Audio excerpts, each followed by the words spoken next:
pemirsa, sebelum saya menyampaikan firman Tuhan untuk saudara-saudara sekalian, saya ingin untuk menyanyikan sebuah pujian untuk untuk kemuliaan bagi nama Tuhan dan untuk memberkati saudara-saudara sekalian.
Salam saudara pemirsa, selamat berjumpa kembali dengan kami dalam program Berita Pengharapan. Saudara pemirsa, hari ini kita akan belajar lagi bagaimana hanya Yesus yang bisa mengubah apa yang pahit menjadi manis. Mari kita berdoa sebelum kita lebih jauh mendengarkan firman Tuhan ini. Bapa, dalam nama Yesus, terima kasih untuk firman Tuhan yang luar biasa dan ajaib. Kami dengar sebentar, kami berdoa dalam nama Yesus, buat kami mengerti, semua pemirsa, seluruh jemaat yang menyaksikan program ini, diberkati dengan firman Tuhan ini. Terima kasih Tuhan, dalam nama Yesus kami berdoa dan bersyukur. Haleluya, amin. Saudara pemirsa, mari kita membaca Alkitab kita dari Perjanjian Lama, Keluaran pasal 15 ayat yang ke-22 sampai 27. Nah, Keluaran pasal 15 ayat 22 sampai 27, kita baca ayat 25 saja. Musa berseru-seru kepada Tuhan dan Tuhan menunjukkan kepadanya sepotong kayu. Musa melemparkan kayu itu ke dalam air, lalu air itu menjadi manis. Di sana diberikan Tuhan ketetapan-ketetapan dan peraturan-peraturan kepada mereka, dan di sanalah Tuhan mencobai mereka. Amin. Saudara pemirsa, mereka baru saja menyeberang Laut Teberau. Tetapi ketika mereka bertemu dengan sumber air, rupanya sumber air itu pahit. Sebenarnya kalau kita meneliti dalam bahasa Ibrani, bukan pahit, terlalu asin sumber air itu sehingga airnya menjadi seperti pahit. Dan waktu air itu berubah disebut menjadi manis. Sebenarnya bukan manis tapi tawar. Memang ya saudara bisa merasakan sendiri, bisa coba di rumah. Kalau saudara minum air garam yang memang betul-betul garamnya itu banyak, dan saudara kemudian minum air tawar sudah, itu memang rasanya seperti manis. Itu tidak terlalu penting untuk kita. Tapi di sini ketika Musa berteriak kepada Tuhan, bangsa ini minum apa Tuhan? Dan sudah tahu jumlah orang itu kira-kira 2 juta orang. Saudara sekalian, 1 drum, 10 drum, 100 drum tidak cukup untuk orang itu minum saja. Jadi perlu satu danau itu Tuhan ubah semuanya. Oleh sebab itu perubahan di sini bukan perubahan yang kecil-kecilan. Jadi mujizat Tuhan terjadi itu mujizat yang luar biasa. Tuhan mengatakan, ambil sepotong kayu, lemparkan ke sana, itu akan berubah. Sudah ingat kayu apa yang mengubah? Yang minus menjadi plus, yang kurang menjadi tambah, yang tadi minus ya kurang, yang defisit menjadi kelebihan ya. Dan seperti itu saudara sekalian, hanya kayu salib.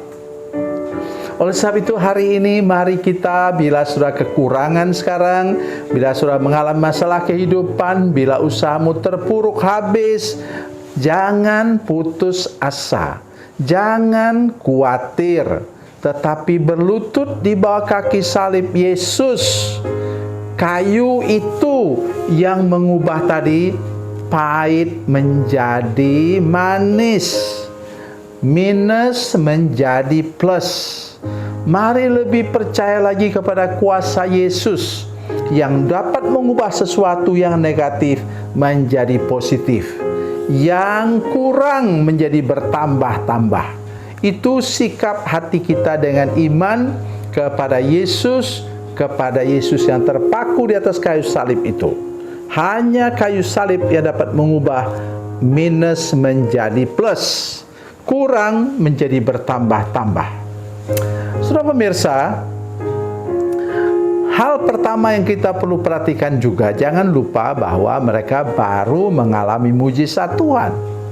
Seharusnya mereka yakin benar kalau Tuhan bisa membawa mereka menyeberang lewat Laut Teberau itu. Laut Merah, saudara sekalian, saya tidak bicara tentang Laut Teberau.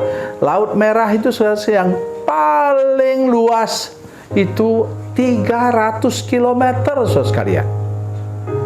Sudah bisa cari itu di bahan-bahan dalam komputer saudara sekalian atau gadget saudara sekalian. Luar biasa. Nah, mungkin ini tidak sampai ratusan kilometer seperti itu, karena mereka dapat menyeberang selama 12 jam. Dari sore hari sampai besok pagi mereka sampai ke seberang. Tapi kalau kita hitung juga saudara sekalian, bukannya singkat perjalanan itu saudara sekalian. Walaupun di situ ada orang manula, ada ibu-ibu gendong bayi, misalnya jalan bersama dengan mereka. Ya. Tetapi kalau mereka jalan normal, misalnya jalannya mungkin 4 km 1 jam. Ya, hitung aja 12 jam kali 4. Cukup jauh jaraknya. Kalau mereka menyadari bahwa Tuhan bisa buat mujizat seperti itu yang sungguh-sungguh tidak ada duanya, maka sebenarnya umat Tuhan harusnya apa? Percaya saja. Ada air pahit, tidak ada air minum, percaya saja. Ramai-ramailah berdoa. Musa, pimpin kami berdoa sekarang, minta mujizat Tuhan. Harusnya kita ketika berhadapan dengan hal-hal tertentu seperti itu. Oleh karena itu, begitu pentingnya rekam jejak kita di belakang. Pengalaman-pengalaman hidup kita bersama dengan mujizat Tuhan amat sangat perlu. Jangan ada yang mengatakan bahwa kita tidak perlu mujizat, masa mengharapkan setiap hari ada mujizat. Oh jangan, saudara sekalian. Perhatikan di sini. Tuhan mau memberi mereka mujizat demi mujizat. Dan ingat, sesudah mereka melewati yang pahit, itu Tuhan siapkan yang lebih manis lagi. Mari kita baca firman Tuhan ayat yang ke-27. Demikian bunyi firman Tuhan, sudah itu sampailah mereka di Elim. Di sana ada 12 mata air dan 70 pohon kurma. Lalu berkemahlah mereka di sana di tepi air itu. Luar biasa. Jadi kalau sudah menang melewati satu bagian dari pencobaan, Tuhan mau mengangkat engkau lebih tinggi lagi, mengalami berkat dan mujizat Tuhan yang lebih lagi seperti tangga. Nah, jangan pernah berhenti berharap kepada Tuhan walaupun sudah mengalami hal-hal yang nampaknya pahit. tetapi di balik semuanya itu Tuhan membuat mujizat demi mujizat dalam hidup saudara sekalian. Di situ ada 70 pohon kurma. Saya tahu buah kurma itu ya buahnya manis, dan air di sana disebutkan 12 mata air itu melukiskan itu 12 suku Israel, dan mereka mendapatkan air yang manis juga, air yang tawar, tidak seperti tadi. Mari kita berharap terus kepada Tuhan. Ia akan buat mujizat demi mujizat, semakin meningkat sampai ke puncak kalau saudara berjalan bersama-sama dengan Dia. Tuhan Yesus memberkati, Tuhan Yesus baik. Mari kita berdoa. Bapa, dalam nama Yesus, terima kasih banyak untuk berkat-Mu kepada kami lewat firman Tuhan hari ini. Kami sungguh-sungguh berdoa supaya sudah kami mengalami satu mujizat, kami berharap kepada mujizat yang lain. Walaupun kami melewati hal-hal yang pahit, yang sulit, yang berat, tapi kami percaya di balik itu Tuhan sedang menyiapkan mujizat berkat yang luar biasa bagi hidup kami. Terima kasih Tuhan Yesus. Dalam nama Yesus kami berdoa. Haleluya. Amin.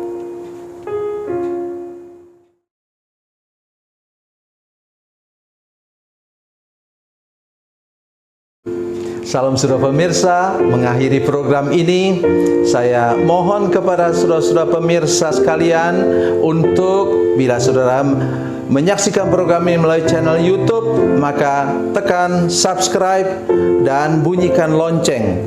Dan bila saudara menyaksikan program ini melalui channel Facebook, tolong saudara-saudara sekalian tekan like dan juga komen. Dan demikian pula bila sudah menyaksikan program Makanan Bergizi hari ini yang tertulis, maka tekan yang sama juga, tekan like dan tekan komen. Dan tolong saudara-saudara sekalian untuk membagikan program ini, share program ini di channel saudara-saudara sekalian, supaya lebih banyak lagi orang diberkati melalui program ini. Tuhan Yesus memberkati, Tuhan Yesus baik.